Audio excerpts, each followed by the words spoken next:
മലയോര എക്സ്പ്രസ് പ്രധാന വാർത്തകൾ powered by Jeevanam Ayurved hospital Iritty Keezhur, Sneha stores Vaniyappara, Lasa associates Angadikkadavu.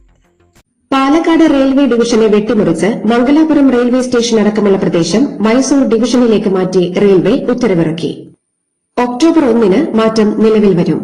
ഇതോടെ മംഗലാപുരത്ത് നിന്ന് പുറപ്പെടുന്നതും കേരളത്തിലൂടെ സഞ്ചരിക്കുന്നതുമായ ട്രെയിനുകളുടെ നിയന്ത്രണം പൂർണ്ണമായും മൈസൂർ ഡിവിഷനിലേക്ക് മാറും. കണ്ണൂരിൽ യാത്ര അവസാനിക്കുന്ന ട്രെയിനുകൾ മംഗലാപുരത്തേക്ക് നീട്ടണമെങ്കിൽ ഇനി മൈസൂർ ഡിവിഷന്റെ അനുമതിയും വേണ്ടിവരും. കോൺഗ്രസ് നേതാവ് രാഹുൽ ഗാന്ധി പോലീസ് സ്റ്റേഷനിലെത്തി നടത്തിയ കടുത്ത പ്രതിഷേധത്തിന് മുന്നിൽ മുട്ടുമടക്കിയ ഡൽഹി പോലീസ് പെല്ലറ്റ് ആക്രമണത്തിന് കേസ് രജിസ്റ്റർ ചെയ്തു. ജന്തർ മന്ദറിൽ വിദ്യാർത്ഥികൾക്കെതിരെ പോലീസ് നടത്തിയ പെല്ലറ്റ് ആക്രമണത്തിൽ വിദ്യാർത്ഥിക്ക് പരിക്കേറ്റതിനാണ് ജാമ്യമില്ലാ വകുപ്പുകൾ ചുമത്തി കേസെടുത്തത്.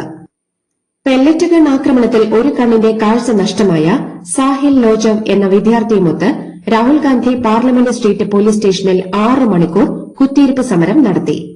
എഫ്ഐആർ കോപ്പി കൈപ്പറ്റിയ ശേഷമാണ് രാഹുൽ സമരം അവസാനിപ്പിച്ചത്. ജാതി അധിഷ്ഠിത സംവരണ സമ്പ്രദായം നിർത്തലാക്കണമെന്നും സാമ്പത്തിക മാനദണ്ഡങ്ങൾ മാത്രം അടിസ്ഥാനമാക്കി സംവരണം നടപ്പാക്കണമെന്നും ആവശ്യപ്പെട്ട് ഡൽഹിയിലെ ജന്തർ മന്ദറിൽ പ്രതിഷേധം. റിസർവേഷൻ ഹട്ടാവോ ആന്തോളൻ സാമൂഹ്യ മാധ്യമങ്ങളിലൂടെ നൽകിയ ആഹ്വാനമനുസരിച്ചാണ് പ്രതിഷേധക്കാർ ഇവിടെ എത്തിയത്. ആദ്യം പ്രതിഷേധത്തിന് അനുമതി നിഷേധിച്ച പോലീസ് പിന്നീട് വൈകിട്ട് 4 മണിവരെ 500 പേർക്ക് മാത്രം അനുമതി നൽകി. എന്നാൽ സമയം കഴിഞ്ഞും പ്രതിഷേധക്കാർ ജന്തർ മന്ദറിൽ തുടർന്നതോടെ പോലീസ് ബലം പ്രയോഗിച്ച് ഇവരെ നീക്കി. സംസ്ഥാനത്തെ തദ്ദേശ സ്വയംഭരണ സ്ഥാപനങ്ങളിലെ അധ്യക്ഷരടക്കമുള്ള മുഴുവൻ അംഗങ്ങൾക്കും ഓണത്തോടനുബന്ധിച്ച് 2000 രൂപ ഉത്സവ ഭത്തയായി അനുവദിക്കാൻ സർക്കാർ തീരുമാനിച്ചു. 3ാം പിണറായി സർക്കാർ വരാത്തതിന് കാരണം ചില ഇടതു നേതാക്കളുടെ കൊള്ളയും ധിക്കാരവും ധാർഷ്ട്യവുമാണെന്ന് SN trust secretary Vellappally Natesan. സ്ഥാനമോഹികളായ കമ്മ്യൂണിസ്റ്റുകാരാണ് ഇടതുപക്ഷത്തെ ഇറക്കിവിട്ടത്. പിണറായിയുടെ ഓഫീസിലെ പുഴുക്കുത്താണ് പി ശശിയെന്നും വെള്ളാപ്പള്ളി നടേശൻ കുറ്റപ്പെടുത്തി. SN ട്രസ്റ്റിന് 166 കോടി രൂപയുടെ ബജറ്റ്. ചേർത്തല SN കോളേജ് ഓഡിറ്റോറിയത്തിൽ നടന്ന വാർഷിക പൊതുയോഗമാണ് ബജറ്റിന് അംഗീകാരം നൽകിയത്. ആശുപത്രി വികസനത്തിന് 50 കോടി രൂപയും നീക്കിവച്ചിട്ടുണ്ട്. സംസ്ഥാനത്ത് നാളെ മുതൽ മഴ കനക്കുമെന്ന് കേന്ദ്ര കാലാവസ്ഥാ വകുപ്പിന്റെ മുന്നറിയിപ്പ്. കോഴിക്കോട്, കണ്ണൂർ, കാസർഗോഡ് എന്നീ 3 ജില്ലകളിൽ ഞായറാഴ്ച യെല്ലോ അലർട്ട് പ്രഖ്യാപിച്ചു. ഡിവൈഎഫ്ഐ സംസ്ഥാന സമ്മേളനത്തിന് സമാപനം കുറിച്ചുകൊണ്ട് തൃശൂരിൽ ഇന്ന് യൂത്ത് ബ്രിഗേഡ് പരേഡും പൊതുസമ്മേളനവും ഉച്ചയ്ക്ക് 2:30 വിദ്യാർത്ഥി കോർണറിൽ നിന്ന് ആരംഭിക്കുന്ന മാർച്ച് അരണോട്ടുകര നേതാജി ഗ്രൌണ്ടിൽ സമാപിക്കും. വൈകുന്നേരം 5 പൊതുസമ്മേളനം പിണറായി വിജയൻ ഉദ്ഘാടനം ചെയ്യും. ഉച്ചയ്ക്ക് ശേഷം തൃശൂർ നഗരത്തിൽ ഗതാഗത നിയന്ത്രണം ഏർപ്പെടുത്തി. മതനിരപേക്ഷതയും ജനാധിപത്യവും നേരിടുന്ന വെല്ലുവിളികൾക്കെതിരെ ഐക്യനിര വളർത്തണമെന്ന് ഡിവൈഎഫ്ഐ സംസ്ഥാന സമ്മേളനം ആവശ്യപ്പെട്ടു. ഭരണഘടനാ മൂല്യങ്ങൾക്കെതിരെ സംഘടിതമായ ആക്രമണമാണ് നടക്കുന്നതെന്നും ഭൂരിപക്ഷ വർഗീയതയെ രാഷ്ട്രീയ അധികാരത്തിന്റെ ഉപാധിയാക്കുകയാണെന്നും പ്രമേയത്തിൽ കുറ്റപ്പെടുത്തി. ഡിവൈഎഫ്ഐ നാടക വിവാദത്തിൽ പ്രതികരിച്ച് മന്ത്രി PC വിഷ്ണുനാഥ്. കലാപ്രവർത്തകരുടെ കൂടെയാണ് സർക്കാരെന്നും വിവാദങ്ങൾക്ക് അടിസ്ഥാനമില്ലെന്നും മന്ത്രി പറഞ്ഞു. ഡിവൈഎഫ്ഐ സംസ്ഥാന സമ്മേളനത്തിന്റെ പ്രദർശന വേദിയിൽ അവതരിപ്പിച്ച മിസ്സ എന്ന നാടകത്തിലെ അഭിനേത്രിക്കെതിരെ സമൂഹ മാധ്യമങ്ങളിൽ ഉയർന്ന വിമർശനത്തെ അപലപിച്ച് യൂത്ത് കോൺഗ്രസ് സംസ്ഥാന സെക്രട്ടറി AA മുഹമ്മദ് ഹാഷിം. ചിന്നൂസ് ചിലങ്ക എന്ന നാടക പ്രവർത്തകയോടുള്ള ഐക്യദാർഢ്യം അറിയിക്കുന്നുവെന്ന് അദ്ദേഹം ഫേസ്ബുക്ക് കുറിപ്പിൽ പറഞ്ഞു. അസ്ഥിബന്ധങ്ങളിലെ വേദനയും സന്ധികളിലെ തേയ്മാനവും കാരണം വിഷമിക്കുകയാണോ? നിങ്ങളുടെ ശാരീരിക ബുദ്ധിമുട്ടുകൾക്കുള്ള പൂർണ്ണ പരിഹാരവുമായി ജീവനം ആയുർവേദിക് ക്ലിനിക്. പരമ്പരാഗത ആയുർവേദ രീതിയും ആധുനിക അറിവുകളും സമന്വയിപ്പിച്ചുള്ള ശാസ്ത്രീയമായ ബോൺ സെറ്റിംഗ്, അസ്ഥികളുടെ ഘടന വീണ്ടെടുക്കുന്നതിനുള്ള ബോൺ അലൈൻമെന്റ് എന്നിവയാണ് ഞങ്ങളുടെ പ്രത്യേകത. വേദനകളില്ലാതെ, പാർശ്വഫലങ്ങളില്ലാതെ പൂർണ്ണ ആരോഗ്യം വീണ്ടെടുക്കാം. ജീവനം ആയുർവേദിക് ക്ലിനിക്, ആശ്വാസത്തിലേക്കുള്ള ശരിയായ പാത. ജീവനം, കീഴൂർ, ഇരിട്ടി. വർഗീയതയ്ക്കെതിരെ ഉറച്ചു നിൽക്കാൻ കേരളത്തിലെ UDF സർക്കാരിന് കഴിയുന്നില്ലെന്ന് പ്രതിപക്ഷ നേതാവ് പിണറായി വിജയൻ. RSS അജണ്ടയ്ക്ക് കോൺഗ്രസ് കീഴടങ്ങുകയാണെന്നും അദ്ദേഹം കുറ്റപ്പെടുത്തി. നെഹ്റു ട്രോഫി വള്ളംകളി നടക്കുന്നതിനാൽ ആലപ്പുഴ ജില്ലയിലെ സർക്കാർ സ്ഥാപനങ്ങൾക്ക് ഇന്ന് ജില്ലാ കളക്ടർ അവധി പ്രഖ്യാപിച്ചു. DGP S ശ്രീജിത്തിനെതിരെ വീണ്ടും ഹർജി. സർക്കാരിന്റെ ക്ലീൻ ചിറ്റ് ഉത്തരവ് റദ്ദാക്കണമെന്നാവശ്യപ്പെട്ടാണ് ഹർജി. വിജിലൻസ് പ്രാഥമിക അന്വേഷണം കൃത്യമായിരുന്നില്ലെന്ന് ഹർജിക്കാരൻ പരാതിയിൽ പറയുന്നു. ശ്രീജിത്തിന് വിദേശത്ത് ബെനാമി പേരിൽ സ്പാ ഉണ്ടെന്നാണ് ഹർജിക്കാരന്റെ ആരോപണം. പുലിക്കളി കലാകാരന്മാർക്കെതിരായ ശ്രീരാമന്റെ ബോഡി ഷെയ്മിംഗ് പരാമർശത്തെ സാംസ്കാരിക മന്ത്രി പി.സി. വിഷ്ണുനാഥ് അപലപിച്ചു. കലാകാരന്മാർക്ക് പൂർണ്ണ പിന്തുണ പ്രഖ്യാപിച്ച മന്ത്രി പുലിക്കളിക്ക് സർക്കാർ നൽകുന്ന സാമ്പത്തിക സഹായം വർദ്ധിപ്പിക്കുമെന്നും അറിയിച്ചു. കണ്ണൂർ പാലത്തായി പോക്സോ കേസിൽ പ്രതി പത്മരാജന് ജാമ്യം ലഭിച്ചത് പ്രോസിക്യൂഷന്റെ ഒത്തുകളി കൊണ്ടെന്ന് സിപിഎം കണ്ണൂർ ജില്ലാ സെക്രട്ടറി കെ രാഗേഷ്. എൽഡിഎഫ് സർക്കാർ പ്രതിക്ക് ശിക്ഷ വാങ്ങി നൽകിയതാണെന്നും രാഗേഷ് പറഞ്ഞു.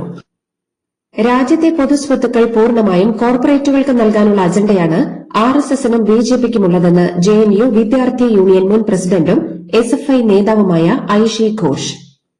കർഷക സംഘം ഇടുക്കി ജില്ലാ സമ്മേളനത്തിൽ പ്രസംഗിക്കുകയായിരുന്നു അവർ. ഓണം വാരാഘോഷത്തിന്റെ ഭാഗമായി സംസ്ഥാന വിനോദസഞ്ചാര വകുപ്പ് ഒരുക്കിയ വ്യാപാരമേളയും പ്രദർശനവും മന്ത്രി പി.സി. വിഷ്ണുനാഥ് ഉദ്ഘാടനം ചെയ്തു. തിരുവനന്തപുരം ജില്ലയിലെ 35 വേദികളിലായി വിപുലമായ സാംസ്കാരിക പരിപാടികളും ഭക്ഷ്യമേളയും അരങ്ങേറും. നാളെ പതാക ഉയർത്തും. ഉദ്ഘാടനം 24-ന് മുഖ്യമന്ത്രി വി.ഡി. സതീശൻ നിർവഹിക്കും. കള്ളൻ വിജയൻ ലേഖന വിവാദത്തിൽ ദേശാഭിമാനി വാരാന്ത്യ പതിപ്പ് മുൻ എഡിറ്റർ കെ.ആർ. അജയൻ രാജിവെച്ചു. നേരത്തെ വാരാന്ത്യ പതിപ്പിന്റെ ചുമതലയിൽ നിന്ന് ഇദ്ദേഹത്തെ മാറ്റിയിരുന്നു. ഒന്നുകിൽ രാജി അല്ലെങ്കിൽ നീണ്ട അവധി ആയിരുന്നു ദേശാഭിമാനി നേതൃത്വം ആവശ്യപ്പെട്ടത്. അർജുൻ ആയങ്കിക്കെതിരെ Kerala anti social activities prevention act അഥവാ കാപ്പ ചുമത്തി കണ്ണൂർ ജില്ലാ കളക്ടർ ഉത്തരവിട്ടു. കണ്ണൂർ സിറ്റി പോലീസ് കമ്മീഷണർ സമർപ്പിച്ച ശുപാർശയും കേസ് ഹിസ്റ്ററി റിപ്പോർട്ടും ജില്ലാ കളക്ടർ പി. വിഷ്ണുരാജ് അംഗീകരിക്കുകയായിരുന്നു. വിഴിഞ്ഞം പദ്ധതിയെ തകർക്കാൻ ശ്രമിച്ചവർ ഇപ്പോൾ അതിന്റെ രക്ഷകരായി അവകാശപ്പെടുന്നുവെന്ന് കെ.എൻ. ബാലഗോപാൽ. ക്ഷേമ പെൻഷൻ വിതരണത്തിലെ പ്രശ്നങ്ങൾക്ക് കാരണം യുഡിഎഫ് സർക്കാരാണെന്നും ഇടതുപക്ഷത്തിനെതിരെ തെറ്റായ പ്രചാരണങ്ങൾ നടക്കുന്നുണ്ടെന്നും അദ്ദേഹം പറഞ്ഞു. നമ്മുടെ സ്വപ്നം ഒരു വീട് പണിയാണെങ്കിൽ നിങ്ങൾക്ക് ആവശ്യമായ സാധനങ്ങൾ സൈറ്റുകളിൽ എത്തിച്ചു കൊടുക്കുന്ന 20 വർഷത്തെ സേവന പാരമ്പര്യമുള്ള അയ്യങ്കുന്നിലെ ഏക സ്ഥാപനം സ്നേഹ സ്റ്റോഴ്സ് വാണിയപ്പാറ. എല്ലാവിധ ബ്രാൻഡഡ് കമ്പികൾ, steel and hardware, stationery and footwear, branded പൈപ്പുകൾ, TMT, സിമെന്റുകൾ, ബാങ്കിന് കീഴിലുള്ള വളങ്ങൾ എല്ലാം ഒരു കൊടുക്കീഴിൽ. Sneha stores Vaniyappara, branch hi-tech agency Keezhpally. ജൻസി പ്രക്ഷോഭത്തെ തുടർന്ന് Jharkhand staff selection commission combined graduate level പരീക്ഷ റദ്ദാക്കിയ സർക്കാർ നടപടി ഹൈക്കോടതി സ്റ്റേ ചെയ്തതോടെ യുവജനങ്ങൾ വീണ്ടും സമരവുമായി തെരുവിലേക്ക്. ചൈൽഡ് ഡെവലപ്മെന്റ് പ്രോജക്ട് ഓഫീസർ പരീക്ഷ റദ്ദാക്കിയതും സ്റ്റേ ചെയ്തു. ദക്ഷിണേന്ത്യൻ സിനിമയിലെ മുതിർന്ന നടി സൌകാർ ജാനകി അന്തരിച്ചു. 94 വയസ്സായിരുന്നു. ചെന്നൈയിലെ സ്വകാര്യ ആശുപത്രിയിലായിരുന്നു അന്ത്യം. ഹൈദരാബാദിൽ ആസ്റ്റൺ മാർട്ടിൻ ആഡംബര കാറിടിച്ച് യുവതി കൊല്ലപ്പെട്ട സംഭവത്തിൽ രാജ്യസഭാ MP ലിംഗമനേനി രമേശിന്റെ മകനെതിരെ കേസ്. 21-കാരനായ ലിംഗമനേനി സന്തോഷിനെതിരെയാണ് പോലീസ് കേസെടുത്തത്. തെലങ്കാന മുഖ്യമന്ത്രി രേവന്ത് റെഡ്ഡിയുടെ US സന്ദർശനത്തിന് കേന്ദ്ര സർക്കാർ അനുമതി നിഷേധിച്ചു. നിലവിൽ UKയിലുള്ള അദ്ദേഹം വിദേശ വിദ്യാഭ്യാസ സ്ഥാപനങ്ങളെ സംസ്ഥാനത്തേക്ക് ആകർഷിക്കുന്നതിന്റെ ഭാഗമായാണ് യാത്രയ്ക്ക് പദ്ധതിയിട്ടത്. തമിഴ്നാട് മുഖ്യമന്ത്രി വിജയ് MLAമാർക്ക് പ്രഖ്യാപിച്ച സൌജന്യ കാർ DMK നിരസിച്ചു. സംസ്ഥാനം സാമ്പത്തിക ബാധ്യതയിലായിരിക്കുമ്പോൾ അനാവശ്യ ചെലവ് വേണ്ടെന്ന് പ്രതിപക്ഷ നേതാവ് ഉദയനിധി സ്റ്റാലിൻ നിലപാടെടുത്തു. മ്യാൻമറിൽ സൈന്യം ബുദ്ധവിഹാരത്തിന് നേർക്ക് നടത്തിയ വ്യോമാക്രമണത്തിൽ 14 പേർ കൊല്ലപ്പെട്ടു. 20ഓളം പേർക്ക് പരിക്കേറ്റു. സെൻട്രൽ സഗയൻ മേഖലയിലെ സ്വെൽ ലേഒ ഗ്രാമത്തിലാണ് സംഭവം. യുഎസുമായുള്ള യുദ്ധം അവസാനിപ്പിക്കാൻ സമയമായെന്ന് ഇറാൻ പ്രസിഡന്റ് മസൂദ് പെസഷ്കിയാൻ. യുഎസിനേക്കാൾ ശക്തിയും അന്തസ്സുമുള്ള നിലപാടാണ് ഇറാനുള്ളത്. യുദ്ധത്തിൽ തങ്ങൾക്കായിരുന്നു വിജയമെന്ന് ലോകം അംഗീകരിച്ചു. യുഎസ് എല്ലാ നിയമങ്ങളും ലംഘിച്ച് ഇറാന്റെ സ്കൂളുകളും ആശുപത്രികളും ആക്രമിച്ചെന്നും അദ്ദേഹം കുറ്റപ്പെടുത്തി. അമേരിക്കയുടെ സാമ്പത്തിക യുദ്ധത്തെ നേരിടാൻ ഇറാൻ തയ്യാറെടുക്കുന്നു. ക്രൂരമായ ഉപരോധങ്ങൾ നേരിടാൻ ജനങ്ങളോട് പാർലമെന്റ് സ്പീക്കർ ആഹ്വാനം ചെയ്തപ്പോൾ ഭീഷണികൾക്ക് മുന്നിൽ തലകുനിക്കില്ലെന്ന് പ്രസിഡന്റ് വ്യക്തമാക്കി. ഇറാനെതിരായ അമേരിക്കയുടെ സാമ്പത്തിക ഉപരോധത്തെ ചൈന തള്ളിപ്പറഞ്ഞു. ഇത്തരം നടപടികൾ പശ്ചിമേഷ്യയിലെ പ്രതിസന്ധി വഷളാക്കുന്നുവെന്ന് ചൈന മുന്നറിയിപ്പ് നൽകി. ഗാസയിലേക്ക് സഹായവുമായി പുറപ്പെട്ട ഫ്ളോട്ടില്ല തടഞ്ഞ സംഭവത്തിൽ ഇസ്രയേൽ പ്രധാനമന്ത്രി ബെഞ്ചമിൻ നെതന്യാഹുവിനെതിരെ വംശഹത്യാ കുറ്റം ചുമത്തി അന്താരാഷ്ട്ര കോടതി അറസ്റ്റ് വാറന്റ് പുറപ്പെടുവിക്കണമെന്ന് തുർക്കി ആവശ്യപ്പെട്ടു. ഇന്റർപോളിന്റെ റെഡ് നോട്ടീസ് അടക്കമുള്ള നടപടികൾക്കായി നീതിന്യായ മന്ത്രാലയം ആഭ്യന്തര മന്ത്രാലയത്തോട് ശുപാർശ ചെയ്തതായി തുർക്കി നിയമമന്ത്രി അറിയിച്ചു.